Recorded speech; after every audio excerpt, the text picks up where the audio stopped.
Welcome to BasketNews Talks and our roundtable of Olympic basketball tournament. My name is Donatas Urbonas and I'm joined by my colleagues from BasketNews.com, Yorgos Kyriakidis and Oratio Kauke. Good day, gentlemen. Hi, guys. Hi, everyone. Pleasure to be here, of course. This time, we'll discuss the most exciting things around the round two of Tokyo Olympic Games, like Slovenia showing historical numbers, critical time for Argentina, and the Cinderella story of the Olympic basketball. So, guys, just relax. Bring that bottle of vodka on the table. Bring some shisha. Bring some cards, and let's make a great roundtable, just like Slovenians did after their first win in Tokyo. Yeah, they definitely had fun, after the game against Argentina. There were these photos of a party inside the Tokyo Olympic Village. Do you call it a party in Italy? I mean, I think it was just a casual round table. Yeah, I mean, I don't know if the guys in Tokyo that they are arranging the tournament were very happy about that meeting, but I can understand that they just wanted to chill a little bit after the game, and they were satisfied with the outgoing because, of course, against Argentina, Doncic was absolutely fantastic with 48 points, 11 rebounds, 5 assists. It was definitely one of the best performances ever in an Olympic basketball game. And yes, Slovenia, as we also mentioned it in the article in the website that you wrote about their numbers have been absolutely incredible so far, especially offensively. They're averaging 117 points per game in these first 2 games. But offensively, they've been on a really good run even during the pre-Olympic tournaments because they scored 118 against Angola. They scored 112 against Poland, and then they had 98 against Venezuela, and finally they had 96 against Lithuania in the final of the pre-Olympic tournament. So offensively is really working well for Slovenia. They're scoring a lot. The ball is moving well, despite the fact that Luka, of course, sometimes he stops the ball because he needs his shots and his possessions. But he has been really, really good. The system is working really well. Also with the other guys in the backcourt. With Prepelic, with Zoran Dragic. They have another very good guy in Vlatko Čančar, who has been very, very positive for the team so far. And, even the addition of Toby, who was the, let's say, the passaportized player for this tournament, is giving them another dimension that maybe they didn't have much at the beginning. Because Toby is also very particular big man. He can play inside. He knows how to do that, but he also has some range from outside, so he can expand the floor even more for them. And they've been very, very difficult to handle because defensively you don't have many weapons, especially against a guy like Luka, who has been on a absolutely fantastic form in these first 2 games. He's averaging 36.5 points, 9 rebounds, and 6 assists per game. I mean, these are huge, huge numbers. And I don't know what you guys are thinking, but I mean, the first 2 games have been really, really good for them. Yeah, definitely agree with you, Orazio. I also agree with Hachimura that it's not all about Doncic here. And the team actually has a lot of guys who can score, especially from a distance. Dragic, Čančar, as you said, Prepelic, Blažić, they're a well-oiled scoring machine overall, and Luka size can make the difference on both ends of the court because we're seeing that he's very good at defense as well. It's not only that they shoot better than their rivals do, they usually out-rebound them too, which gives them second chances to score. Luka is 15-0 with Slovenia and will take, I think, great effort and an opponent imposing a slower pace to take them down. Their confidence is over the top. There's an observation about Slovenia and Spain. I think if it hadn't been for the FIBA windows ahead of the 2019 World Cup, Slovenia, as the reigning Eurobasket champs, would have been in Beijing.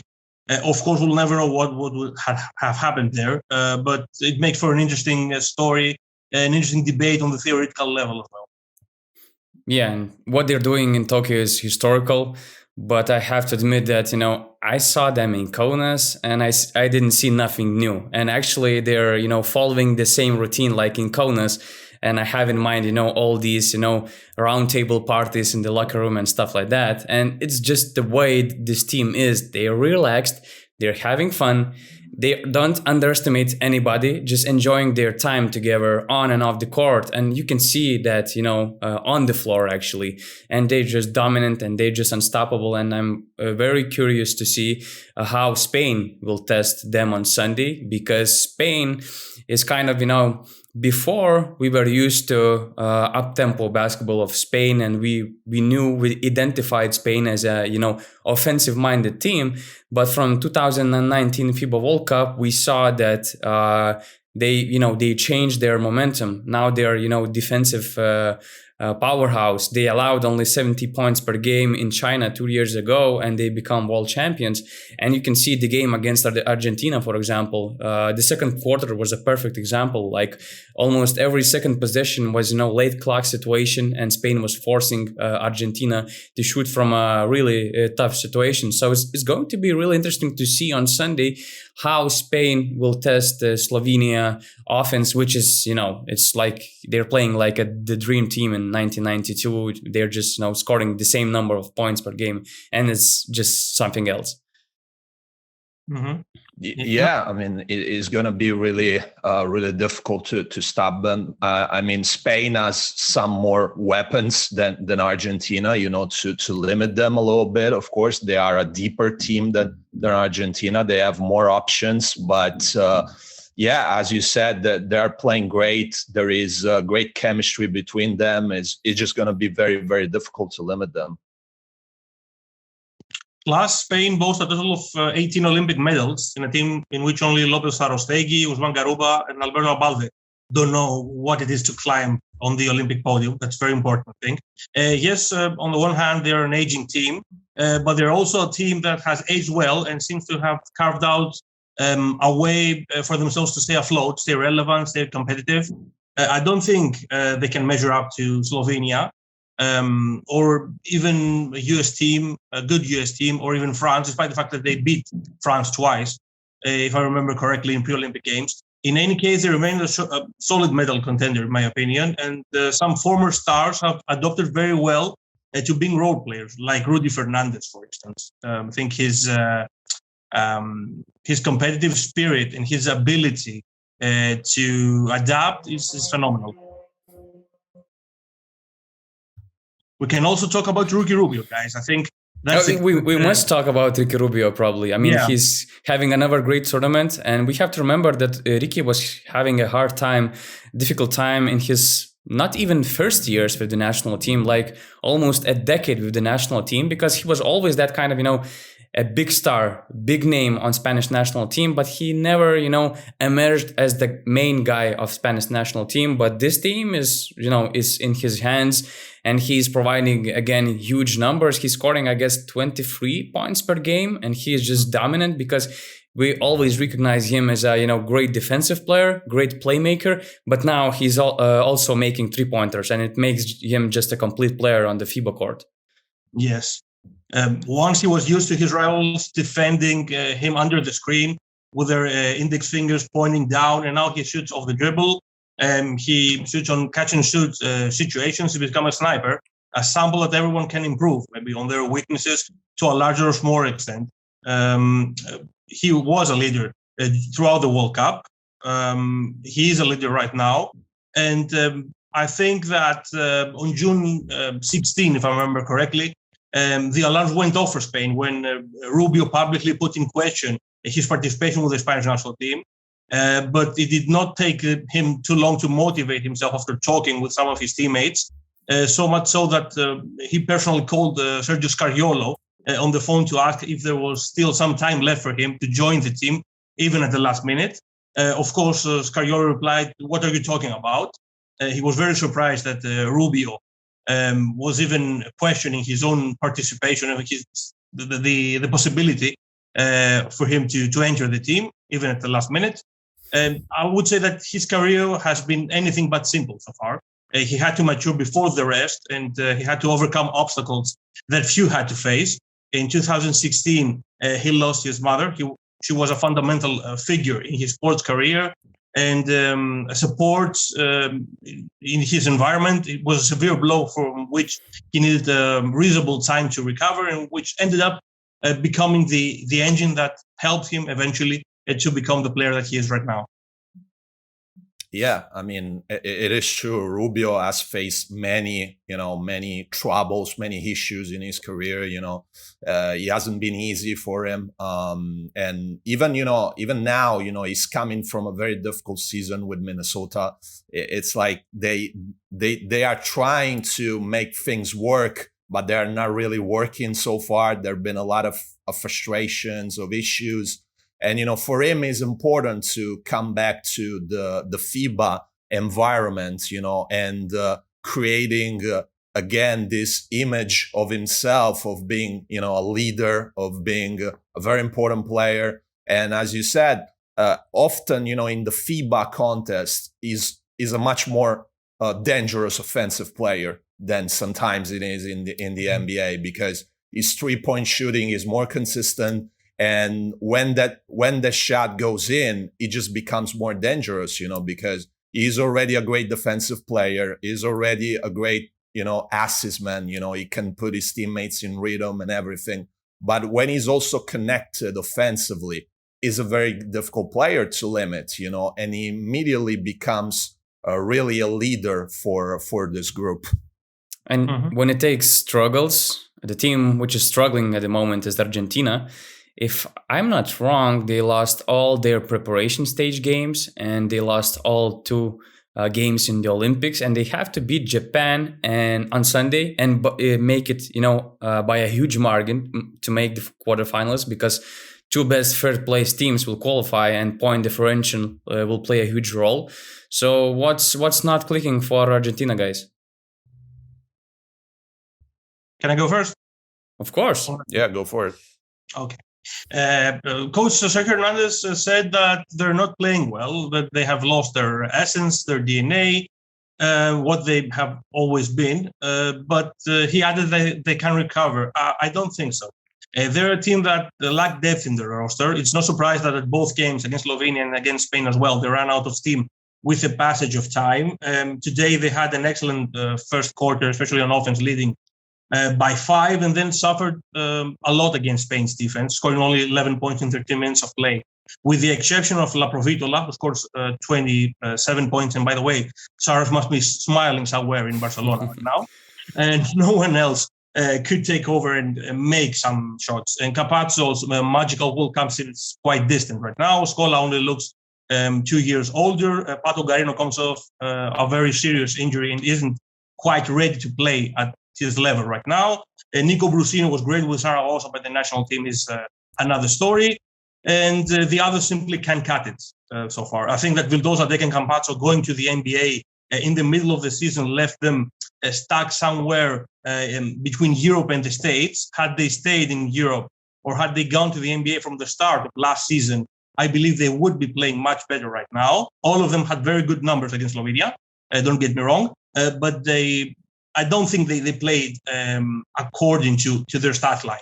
The major part of the contribution came towards the end, when the game was practically over. And Campazzo tearing off his jersey with 4 minutes remaining on the clock today was one of the striking images of the game against Spain. If Scola retires, I think that it's not going to be simply the end of an era for Argentina, like in Pau Gasol's case with Spain. Spain has a lot of arsenal, and we will be talking about a completely different team in Argentina's case. Not only because they lack a competence center, but they also need to regroup and develop their next generation of players. Brusino is 28, Dek is 26, Garino 28, Bolmaro just 20. The question is, who will take over if Campazzo isn't running the show anymore? Yeah, I mean, it has been difficult because, as Georgios said, when you have Campazzo who's not producing at his usual level, it becomes very, very difficult for this team because you don't have much more scorer in that team. There is not a lot of depth, of course. Today against Spain, Campazzo had also foul issues, so he needed to sit for a while. And the only real scoring option was La Provitola because the other guys, they were not providing enough offensive, firepower. Deck was very limited offensively. He didn't contribute much. And of course, you cannot rely too much on Scola because, of course, he's 41 years old. It's going to be difficult for him to lead the team in every single game. The main issue is the fact that they don't have enough depth, and there's been issues, in finding good young players that can provide value for this team because, as Georgios was saying, you don't have a lot of 20, 21 years old guys on this roster. They are already in 28, 29 range. So already at a certain point of their career, their only really young player is Bolmaro. But Bolmaro, still lacks the experience to be, the true factor for a team. He still needs to work on that front. So that's something that you cannot fix from one game to another. You need more time to do that. I hear you guys mentioning all these names, but it seems like you're missing Luka Vildoza. He's only 25, if I'm correct. Or you don't believe that, he can be in charge of this team, when Campazzo or La Provitola, will retire? I mean, he looked the part in a way 2 years ago. But in this tournament, it's another story. He has the quality, but he has, in my opinion, to mature a little bit. I'm sure that the NBA will help him to an extent. But I'm not sure he is capable of really taking over the team like a Campazzo has done until now.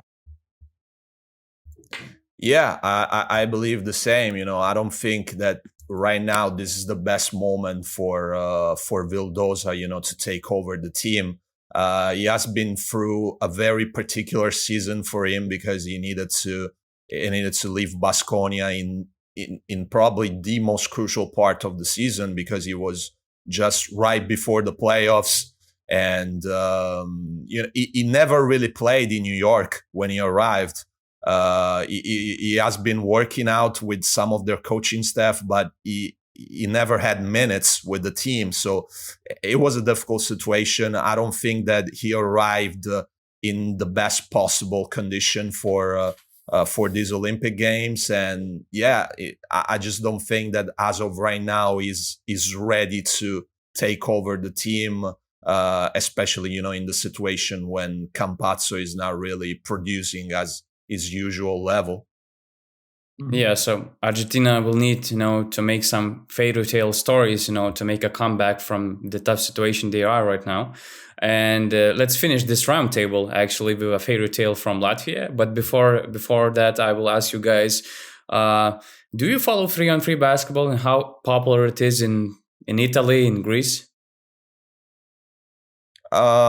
In Italy, he has starting to get some followers, behind them. Of course, he's still not really very popular, but I think that he's becoming bigger in the last few years, especially because I think that the federation is putting some money there in promoting this version, and I think that it's kind of an easy thing to promote because it's a very street format of basketball. So it's easier to promote because you don't need an arena to play in, so it's easier. And I think that especially for younger people, it's great because also the games, they are not long like the regular games, so it's a little bit easier to promote it for a younger audience. Personally, I'm not like a huge fan of this version because I always prefer, the standard version of the sport, but it has some interesting elements, of course, and it can be also very technical in some ways. I'm not like super high. I don't know how much popular can become, especially in Italy. Of course, I'm talking of my area mainly. But I was watching, the Olympics. I was following the woman team of Italy because they got the qualification to Tokyo and they arrived to the quarterfinals. They just lost against China. But they did a good job, and I believe that this opportunity, will only increase the popularity of this version. In Greece, it used to be popular, but I would say on a non-organized level. When you play 3-on-3 in a neighborhood level and the amateur level, okay. When you play in a professional level, it's quite a different story. Right now, I don't think that Greece has the means to support in terms of the organization of the federation. The federation has set completely different goals. There is no federation in Greece at the time as we speak. There's going to be elections in September. We'll see what happens. But now I think the priority of the state and the federation is to get more kids involved in basketball in general, I would say. From the grassroots level and not engage them in 3-on-3 contests. That's another thing. It used to be popular in the past when 10 years ago, for example, players like Nikos Papas or Yorgos Bogris played in such a tournament. He organized here in Athens. I think it was a great event, taking part in the center of the city, and it got many people involved as well. But right now, I think they're leaning towards other options.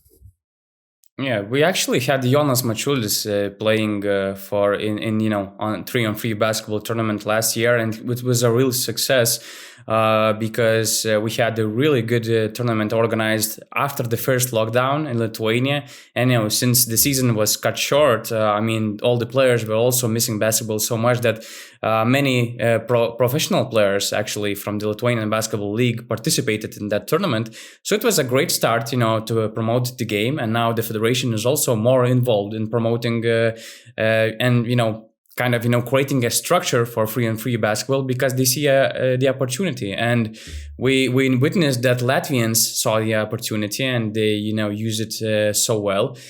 They won against Russian Olympic Committee team in the finals of 3-on-3 basketball, first ever actually hosted in the Olympic Games. And it was, incredible event, let's say, for basketball fans around the world, because it was a very tight final of a great game winner, of a one player playing through broken calf, actually, and stuff. So there was a lot of drama involved. And I will tell you, why this is kind of a fairy tale of 3-on-3 basketball. And before the story, I remember Giannis quote after the NBA Finals, where he told that, his example is giving hope for kids with a tough background. And Latvian story is different, but I would also call it a Cinderella story, because I believe that 3-on-3 basketball gives a great opportunity to change that direction of your life in basketball if you didn't succeed on a pro level. And for example, Nauris Miezis, Karlis Lasmanis, Edgars Krumins, Agnis Čavars share incredible path to becoming Olympic champions. For example, number 1 ranked player in the world, Nauris Miezis, was involved in a betting scandal early in his pro career. He admitted his mistake, but federation at first didn't want to let him go and to be on Latvian Olympic 3-on-3 team because of that. But their manager insisted that there's no chance to create the team without him on the roster. The other guy, Edgars Krumins, who played through the broken calf, he was involved in, let's say, car business, and he was not a real pro, let's say, but he was persuaded to give a chance, to give a chance on 3-on-3 basketball.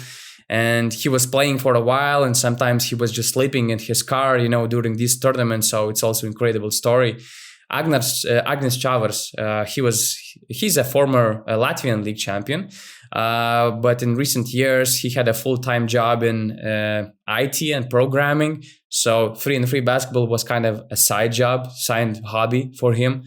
Carlis Lasmanis also was a pro player, but in the recent years he worked as a rower in the port of Ventspils, and 3-on-3 helped him to come back to basketball. And now he's getting big interest from Asia, where they can offer huge money for 3-on-3 stars.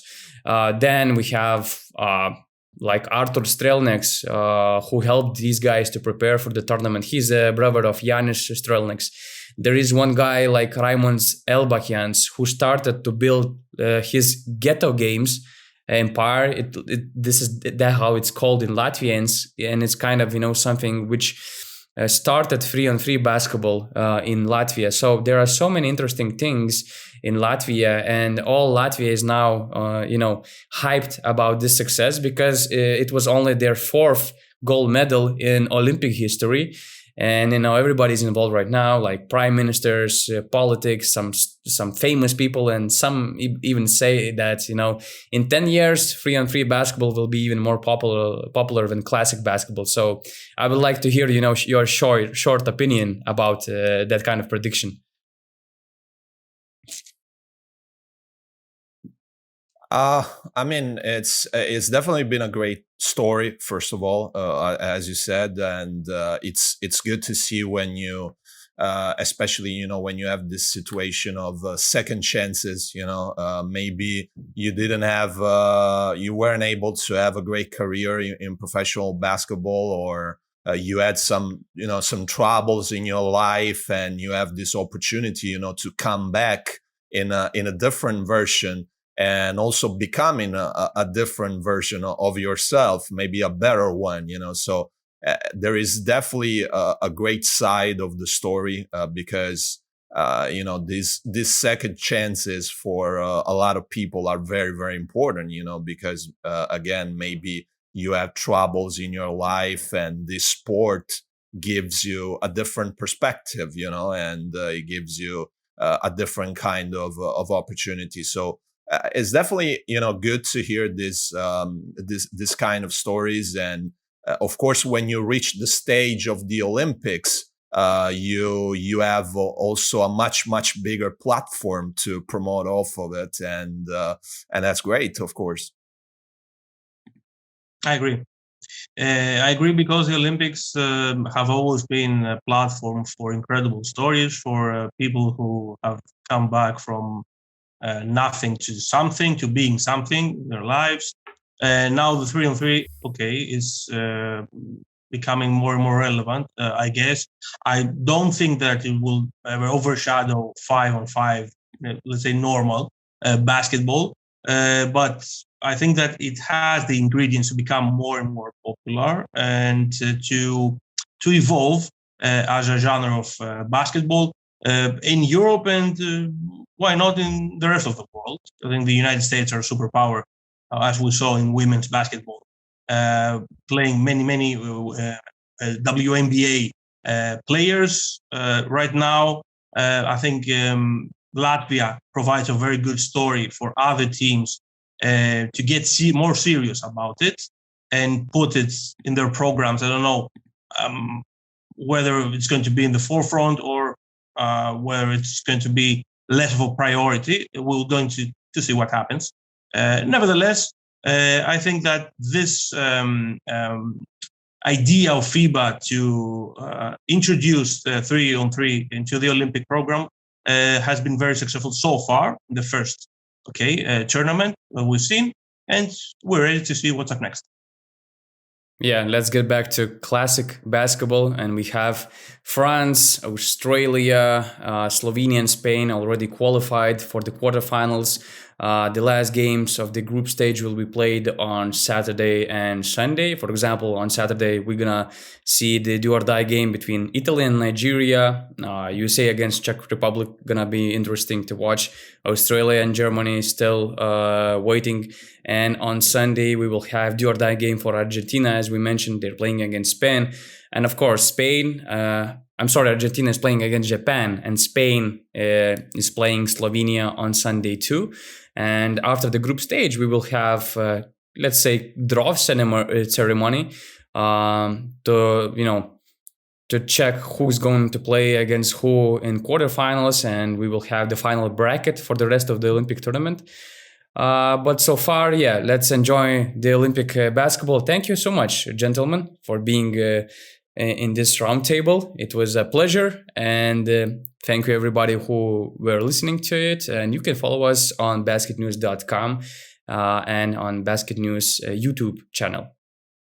Thank you. Thank you.